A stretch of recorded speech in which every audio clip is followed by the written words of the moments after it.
émailleur cherchant sa plume, toujours à la recherche d'un thème que je pourrais décortiquer, retourner en tous sens, ériger en système.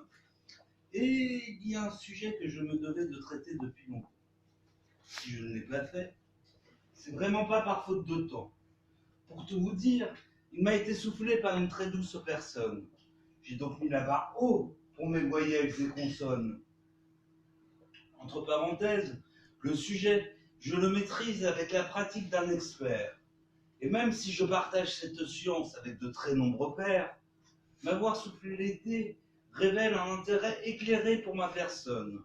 Et s'il y a là derrière la vie d'attente littéraire que je soupçonne, pour l'écrire, demain m'a toujours semblé mieux qu'aujourd'hui. Depuis des lustres, pour cette inspiration, c'est plus tard qui me duit. Mais là, c'est parti. Plus d'excuses. J'y vais, je me lance. Mais avant, petit détail qui a tout de même de l'importance.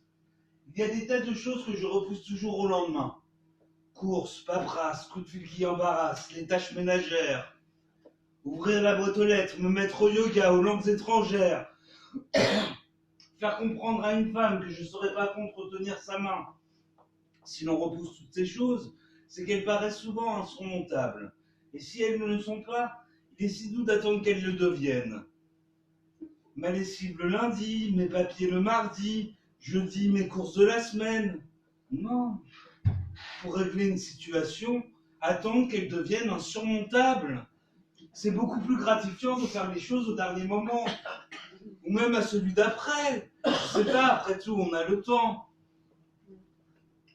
D'ailleurs, imaginons qu'il y ait réellement vie après la mort, et qu'on y emporte studieusement en devoir de vacances toutes les tâches que nous repoussons depuis notre naissance.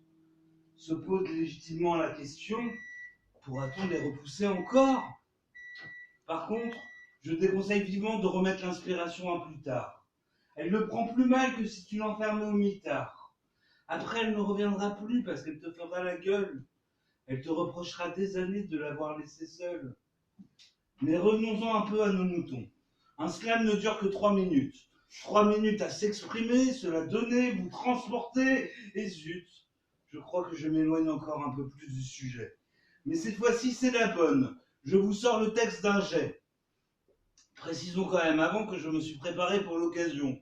C'est d'ailleurs aussi pour ça que je me perds dans toutes ces allusions. Comme par exemple que j'aurais pu repasser mes chaussettes avant-hier. Et finalement, la question s'est encore reposée ce matin. C'est que pour porter sur vous l'attention d'une salle entière, faut travailler la pomme comme pour en faire une tarte tatin. Et pour les trognons, laissez, on s'en occupera plus tard. Un thème, ça se distille, ça se déguste comme un nectar. Mais j'ai peur que les 3 minutes soient malheureusement écoulées. Sur certaines scènes, cela me coûterait même des points de pénalité. Je ne veux fâcher personne, donc désolé de remettre à une prochaine ce sujet pour lequel je me suis pourtant donné tant de peine. Merci. Bravo.